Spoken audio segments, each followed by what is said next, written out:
Silakan duduk Bapak Ibu.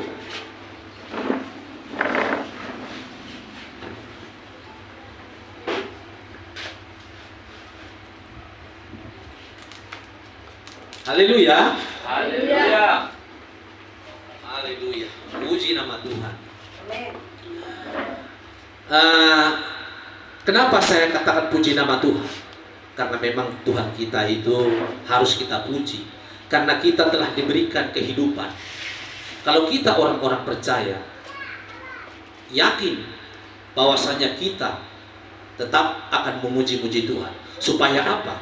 Supaya kita dilindungi dan diberkati Tuhan. Amin. Amin. Jadi di sini kita akan melihat firman Tuhan, saudaraku, Bapak Ibu, bagaimana kita telah diselamatkan oleh Tuhan.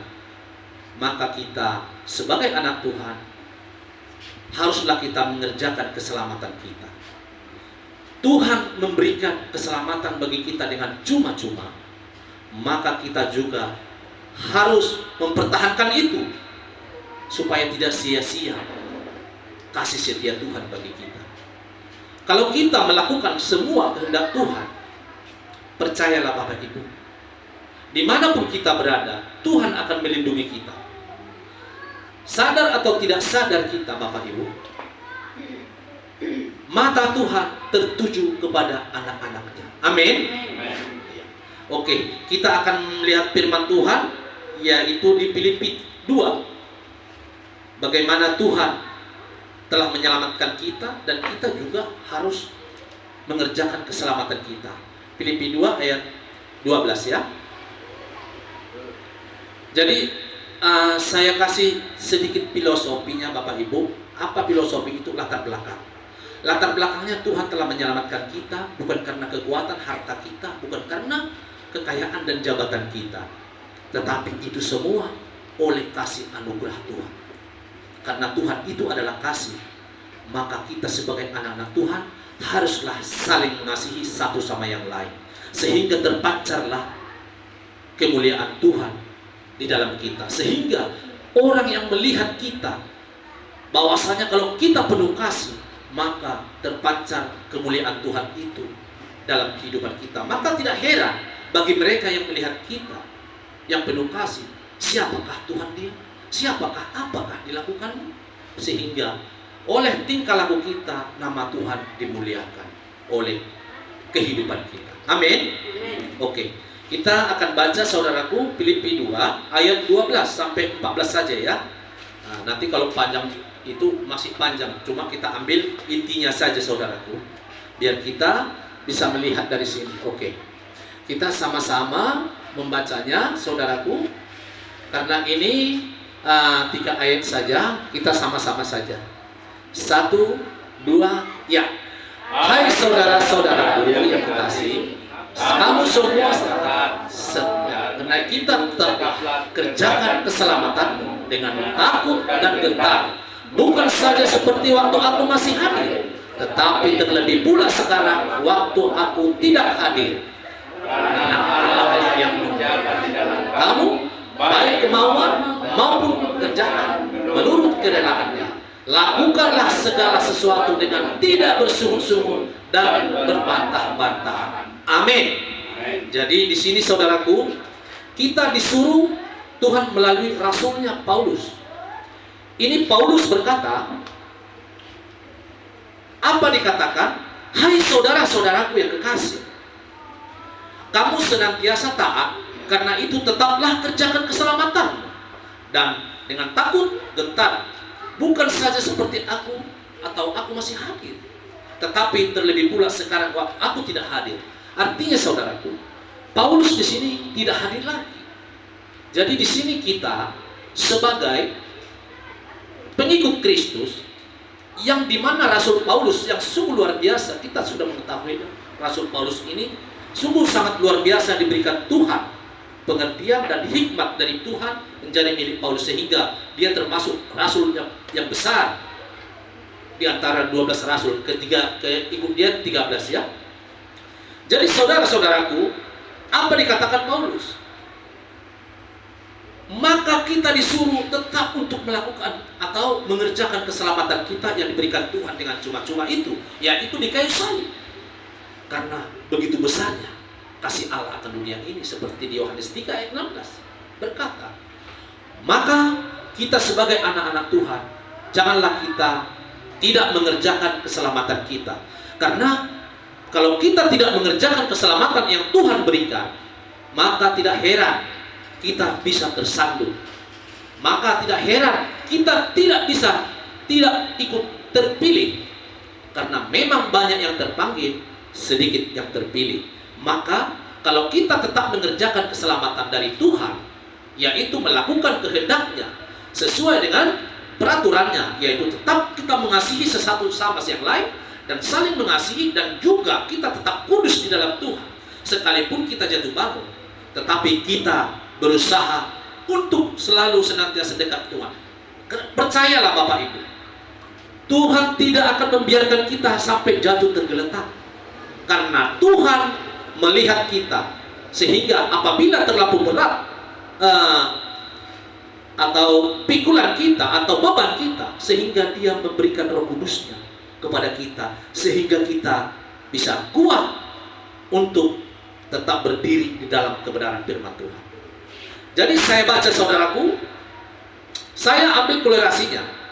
Sebelum itu saudaraku saya mengatakan, ini saya tidak mengatakan doktrin mana atau filsafat mana atau pengajaran mana. Ada yang mengatakan, saya sudah tahu, mungkin Bapak Ibu sudah tahu mana doktrin mana itu, aliran mana itu. Tetapi saya mengatakan, ada yang berkata sekali selamat, selamanya selamat. Itu tidak benar sesuai dengan firman Tuhan.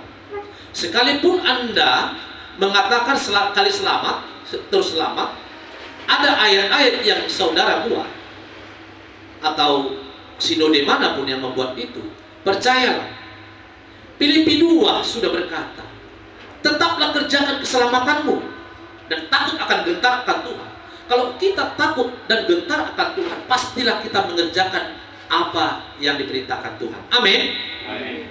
Jadi di sini saudaraku, mungkin sebagian sudah mengetahui lah, tetapi saya tidak mengatakan sinode mana yang mengatakan sekali selamat terus selamat. Oke, saya akan membawa firman Tuhan 2 Yohanes 1 ayat 8 berkata, apa di sana? Supaya kita tetap mengerjakan keselamatan kita. Yohanes 2 ayat 1, Yohanes 2 1 ayat 8 berkata, waspadalah supaya kamu jangan kehilangan apa yang telah kami kerjakan itu, tetapi supaya kamu mendapat upahmu sepenuhnya. Artinya saudaraku, apa yang dikerjakan oleh rasul-rasul itu turun-temurun kepada kita, karena rasul sendiri berjumpa dengan Tuhan. Maka ajaran dari Tuhan kita Yesus Kristus itu mengalir buat rasul-rasul, termasuk 12 rasul ini. Tetapi satu mengambil keputusannya sendiri, yaitu Yudas, kita sudah tahu. Tetapi Tuhan memilih yang 11 ini untuk memberitakan kepada kita. 11 ditambah nanti jadi 12, karena memang murid Tuhan ada 12, tetapi yang Yudas telah menggantung diri, maka digantikan oleh hasil rapat undi yang terpilihlah namanya Matias. Jadi di sini saudaraku, kenapa dikatakan supaya kita mengerjakan apa keselamatan kita itu? Karena Yohanes juga supaya berkata waspadalah. Artinya kita waspada dikatakan itu supaya jangan hilang keselamatan yang Tuhan berikan itu kepada kita. Kalau kita contohnya begini, saya katakan karena sekali selamat itu tidak benar menurut firman Tuhan. Tidak ada ayatnya. Karena ada ayatnya berkata, tetaplah kerjakan keselamatanmu, takut dan gentar akan Tuhan. Contohnya saudaraku, kalau kita sudah selamat, apakah kita bermegah oleh dosa-dosa kita? Tidak. Tuhan berkata, kalau kita sudah meninggalkan manusia lama, kita sekarang adalah manusia baru. Apa itu manusia baru? Kita telah dibaptis, dikeluarkan daripada dosa-dosa atau manusia lama kita. Di mana kita manusia lama kita itu semua penuh dengan dosa ataupun dosa keturunan. Jadi mustahil saudaraku orang ada berkata saya tidak berdosa. Semua orang telah berbuat dosa dan telah kehilangan kemuliaan Allah. Maka itu apa yang dikatakan, tetap kita mengerjakan keselamatan kita, supaya keselamatan yang diberikan Tuhan cuma sekali. Tuhan memberikan korban kita, yaitu korban di kayu salib, yaitu di Bukit Golgota. Orang yang di luar sana boleh berkata tiap tahun mengadakan kurban, tapi saya tidak mengatakan siapa orangnya, agama mana, suku mana. Tetapi tiap tahun mengadakan kurban. Tetapi kalau kita cuma sekali kurban kita, yaitu Yesus Kristus. Amin. Dia telah menebus kita dari segala dosa kita. Filipi 3 ayat 12, Filipi 2 ayat apa tadi? Filipi 2 ayat 13. Karena Allah lah yang mengerjakan di dalam kamu baik kemauan pekerjaan menurut kerelaannya. Artinya saudaraku, kita diselamatkan bukan karena paksaan, kita diselamatkan bukan karena harta kita, tapi karena kemurahan hati Tuhan, karena kerelaannya, ciptaannya. Tuhan tidak mau satu orang pun binasa, tetapi Tuhan mau ciptaannya itu semua memperoleh keselamatan yang dari Tuhan itu. Maka dia sendiri datang, dia mengambil rupa seorang manusia, menjadi sama dengan manusia. Supaya apa saudaraku? Supaya dia bisa untuk menggenapi nubuat-nubuat yang dikatakan pada kitab atau nabi-nabi. Umatnya semuanya telah kehilangan kemuliaan Allah, maka tidak ada jalan lain, hanya dengan darah kita diselamatkan. Maka itu Tuhan memberikan itu di kayu salib dengan darahnya yang tercurah di atas Kalvari. Kita yang begitu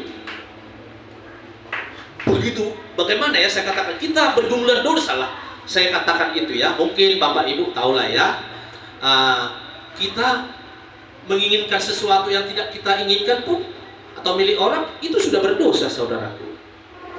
Menginginkan yang tidak-tidak pun atau memikirkan yang tidak-tidak pun, itu sudah dosa.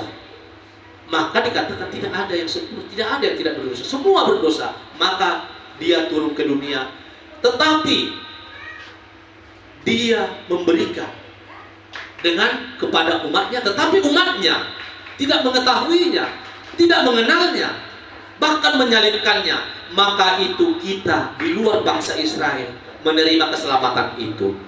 Itulah sebabnya kalau sebenarnya kita ini di luar bangsa Israel, kita tidak tahu apa yang terjadi, kita pasti binasa kalau tidak karena ketegar-tengkukannya bangsa Israel.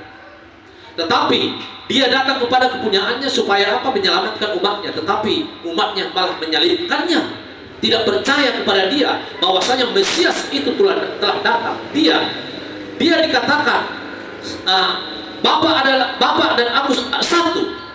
Mereka menyalibkan dia karena apa? Karena berpikir pada waktu itu di Israel itu tidak ada yang menyamakan diri dengan Allah, karena Allah itu sangat sakral. Karena sangat sakralnya saudaraku, bahasa Hebrew atau Ibrani itu namanya YHWH. Maka orang-orang Israel mereka tidak berani mengatakan YHWH sampai detik ini, yang di mana perjanjian lama itu. Perjanjian lama itu Yudaism ya. Mungkin yang lalu-lalu sudah saya berikan juga. Itu mereka sampai sekarang tidak mempercayai Mesias itu telah datang, Yesus Kristus. Tetapi itulah mereka saudaraku, tidak semua mereka yang mempercayai Torah.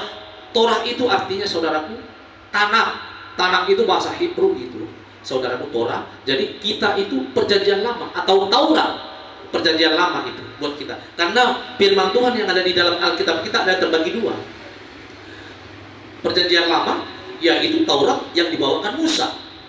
Begitu juga yaitu Injil yang dibawakan atau diberitakan kepada Yesus Kristus. Jadi ada kitab ini di Israel, yaitu yang namanya Perjanjian Lama, Perjanjian Baru, yang ada di Yahudi sekarang, tetapi tidak banyak, saudaraku, tidak banyak, atau boleh katakan 20% lah, dari kurang lebih ya. Mereka mempercayai kitab-kitab persis sama dengan ini. Tidak ada beda, cuma kata-katanya aja mereka bahasa Yunani atau Septuaginta. Kalau kita terjemahan lain dan juga sebagainya. Jadi isinya saudaraku sama. Jadi itu saya katakan, kita diselamatkan bukan karena kekuatan kita, tetapi oleh karena pemberian Tuhan dengan cuma-cuma. Kita yang dahulu jauh, sekarang telah ditebus Kristus menjadi dekat. Dulu kita tidak bisa bersekutu langsung kepada Tuhan, harus melalui imam-imam. Tetapi oleh Kristus datang, sehingga tabir Tuhan atau tabir suci, baik suci, terbelah dua. Itu apa?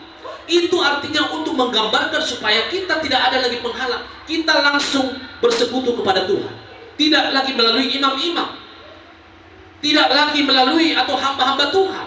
Saudara bisa langsung, baik di kamar, baik di mobil, baik di pekerjaan, bisa saudara langsung berdoa kepada Tuhan. Sehingga Tuhan menjawab saudara. Jadi saudaraku yang kekasih, saya akan bawa sedikit lagi firman Tuhan yang berkata, 2 Korintus 5 ayat 17 berkata apa? Coba kita ini sama-sama, ini berkat Tuhan ini yang percaya kepada Kristus sebagai Tuhan dan Juru Selamat. Oke? Kita akan baca bersama berkat Tuhan ini bersama-sama kita. Kenapa? 2 Korintus 5 ayat 17. 1, 2, ya.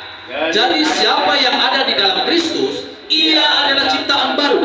Yang lama sudah berlalu, sesungguhnya yang baru sudah datang. Amin. Inilah kita sekarang yang percaya kepada Kristus. Yang lama sudah berlalu, yaitu di baptisan kita tanggalkan dan kita tinggalkan semua kelakuan-kelakuan masa lalu, yaitu bagaimana dikatakan Rasul Paulus, aku telah melupakan apa yang di belakangku dan berlari-lari untuk menuju panggilan surgawi. Artinya apa? Inilah yang dikatakan Rasul Paulus. Dulu itu dia penganut ahli Taurat. Dia datang untuk menyesah semua yang percaya kepada Kristus sebagai Tuhan dan Juru Selamat. Pengikut-pengikutnya disesat, dimasukkan penjara, bahkan ada yang dibunuh. Tetapi saudaraku, setelah dia ditangkap Tuhan, menuju ke Damsyik untuk menganiaya Tuhan, anak umat Tuhan, maka Tuhan sendiri menampakkan diri melalui sinar kepadanya, sehingga dia sadar, Saulus, Saulus, mengapa engkau menganiaya aku? Kata Tuhan Yesus. Maka Saulus berkata, siapakah engkau Tuhan? Katanya, akulah Yesus yang kau aniaya itu. Padahal Yesus dengan Paulus tidak ada perjumpaan dengan cara fisik. Itu apa saudaraku maknanya? Karena Saulus ini menganiaya semua yang percaya kepada Yesus Kristus. Dia mengambil mandat dari tua, atau dia itu Sanhedrin. Artinya Sanhedrin yang bisa berkata-kata di bait suci, yaitu di orang Yahudi. Maka dia mengambil mandat untuk menyalahkan penjara semua yang pengikut Yesus. Pada waktu itu pengikut Yesus Kristus ialah sekte. Belum berbentuk sekarang. Kalau dulu saudaraku di Israel itu, di Yahudi itu, dulu waktu zamannya Saulus, itu pengikut Kristus itu sekte, artinya golongan kecil, karena yang mereka percaya Taurat yang dibawakan Musa. Hukum, Bapak Ibu, saya mau tanya, sedangkan 10 hukum ini saja yang dibawakan Musa, yang diberikan Tuhan dari di gunung untuk dibawa 10 perintah Tuhan, kita itu belum bisa lolos untuk melakukan itu. Apalagi hukum ini saudaraku, yang di Israel itu ada 613 hukum semuanya. Kenapa 613 hukum? Disinilah dia namanya hukum seremonial, hukum sipil, dan hukum moral. Hukum moral ada di Israel itu. Apa itu hukum moral? Sekali lagi saya jelaskan. Mungkin supaya mengerti Bapak Ibu, mungkin ada yang tidak mengetahui apa itu hukum moral, apa itu hukum sipil, apa itu hukum seremonial. Hukum seremonial ialah, itulah dikatakan cara-cara tata ibadah. Bagaimana cara makan, kalau cuci tangan di haram itu, begitu juga, dan juga harus mandi dulu baru bisa masuk kalau kita keluar. Itu dijauhi sekarang. Jadi itu mereka lakukan sekarang, itu hukum seremonial. Hukum sipil apa? Hukum sipil, mata ganti mata, gigi ganti gigi, dan apa yang kita buat. Contohnya, kalau kita contohnya kalau berzina, itu dirajam, saudaraku. Itu hukum sipil. Dan juga hukum pemerintahan. Kalau di Israel itu kan hukum pemerintahan mereka diambil daripada Taurat.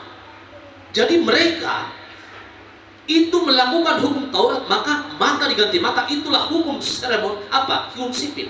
Jadi hukum moral apa? Hukum moral ialah apa yang dibawakan Musa dari gunung, yaitu hukum Taurat. Yang terutama dan yang pertama ialah kasihilah Tuhan Allahmu dengan segenap hatimu. Dan yang sama dengan itu ialah kasihilah sesamamu manusia seperti dirimu sendiri, dan sebagainya. Hormatilah bapak ibu, dan sebagainya. Ada 10. Itulah sampai sekarang itu masih berlaku. Itulah yang dibawakan Tuhan Yesus Kristus. Hukum seremonial dan hukum sipil itu telah digenapi Tuhan, bukan dibatalkan. Jadi saudara, kalaupun ada nanti yang mendengar di YouTube, ini bukan atau dikurangkan atau dilebihkan, tidak. Itu digenapi di atas kayu salib. Jadi itulah saudaraku yang bisa saya katakan bahwasanya Israel itu ada terbagi 3 hukumnya itu. Tetapi 2 telah digenapi Yesus Kristus yang ada di dalam Mesianik, yang ada di firman Tuhan. Firman Tuhan berkata apa? Kasihilah Tuhan Allahmu dengan segenap kekuatan. Itulah hukum yang terutama dan yang pertama, dan sama dengan itu, kasihilah sesamamu manusia seperti dirimu sendiri. Maka saya katakan, kalau ada orang di luar sana yang mengatakan saya itu, karena saya pelaku apa itu saudaraku? Teman saya kata, teman saya itu setiap hari memberikan orang makan, pantai-pantai jompo, orang-orang miskin, orang-orang yang tidak mampu, orang tukang beca diberikan makan, sekalipun tidak materi, diberikan makan. Tetapi kalaupun saudara menilai itu atau menilai tidak pantas, tetapi inilah perintah Tuhan. Kasihilah Tuhan Allahmu dengan segenap hatimu, dengan segenap diri dan segenap kekuatanmu. Dan sama dengan itu ialah kasihilah sesamamu manusia seperti dirimu sendiri, yaitu memberikan. Kalau kita tidak punya, kalau saudara kita tidak punya, kita punya, berikanlah, berbagilah saudaraku. Kalau mereka tidak mampu makan, Anda mampu makan lebih daripada saudara, berikanlah. Kalau tidak bisa Anda berikan 1, berikanlah separuh atau setengah. Maka genaplah firman Tuhan berkata di dalam diri saudara dan kita semua. Oke, jadi itulah yang saya katakan saudaraku. Ini sobat saya ini ayat terakhir ya Bu. Biar kita lihat. Tadi saya katakan ayat terakhir, tapi saya sambung tadi. Oke, jadi coba kita lihat di Kisah Para Rasul ayat 10. Karena ini saya katakan tadi, karena saya menyinggung tadi di YouTube ada mengatakan bahwasanya saya ini berteman dengan orang yang memberikan makan orang, itu mencari viewer, mencari muka. Itu saudaraku tidak, bukan. Saudaraku itu bukan cari muka, cari sumbangan, tidak. Dia memang murni untuk memberi makan orang-orang pantai jompo dan janda juga. Janda itu kita lihat bukan janda muda, janda 60 tahun ke atas yang tidak mempunyai keturunan. Itulah yang dinamakan janda. Tetapi kalau dia janda muda atau ada anaknya, itu tidak layak dibantu, tidak layak dikatakan janda. Jadi saudaraku, coba kita lihat Kisah Para Rasul 10 ayat 35 ayat 35 sampai 36. Saya bacakan saudaraku biar cepat. Kisah Rasul 10 ayat 35 sampai 36. Setiap orang dari bangsa manapun yang takut akan Dia dan mengamalkan kebenaran berkenan kepadanya. Itulah firman yang Ia suruh sampaikan kepada orang-orang Israel, yaitu firman yang memberitakan damai sejahtera oleh Yesus Kristus, yang adalah Tuhan dari semua orang. Jadi saya katakan sekali lagi, baik agama-agama manapun, baik kepercayaan manapun, percayalah, Tuhan hanya ada satu. Yang menciptakan langit dan bumi yang benar adalah satu. Sekalipun itu saudara membuat itu begini-begitu, tetapi percayalah, yang menciptakan langit dan bumi dan segala isinya termasuk saya dan saudara adalah satu. Saudara mempercayai ini silakan, tetapi saya katakan, Kristus adalah gambaran Allah itu. Maka siapa yang percaya kepada Yesus Kristus, dialah akan diselamatkan. Tetapi siapa yang tidak percaya kepada Yesus Kristus, dialah yang akan dihukum. Yaitu dihukum mana? Dihukum ke api yang kekal itu. Jadi kalau kita percaya kepada Yesus Kristus, kita akan diselamatkan, sehingga surga yang kekal telah dijamin Tuhan bagi kita. Maka itu saudaraku yang kekasih di luar sana, atau kita pun semua di sini, percayalah kepada Yesus Kristus, karena Dialah jalan satu-satunya. Dialah jalan yang lurus. Dialah satu-satunya kebenaran itu. Maka itu saudaraku, biarlah kita selalu bersama dan mengandalkan Tuhan dalam kehidupan kita. Jadi itu saja yang bisa saya sampaikan Bapak Ibu. Tuhan Yesus Kristus yang memberkati kita semua. Saya undang kita berdiri, dan juga untuk singernya, solidernya maju ke depan, biar kita bersama-sama memuji Tuhan.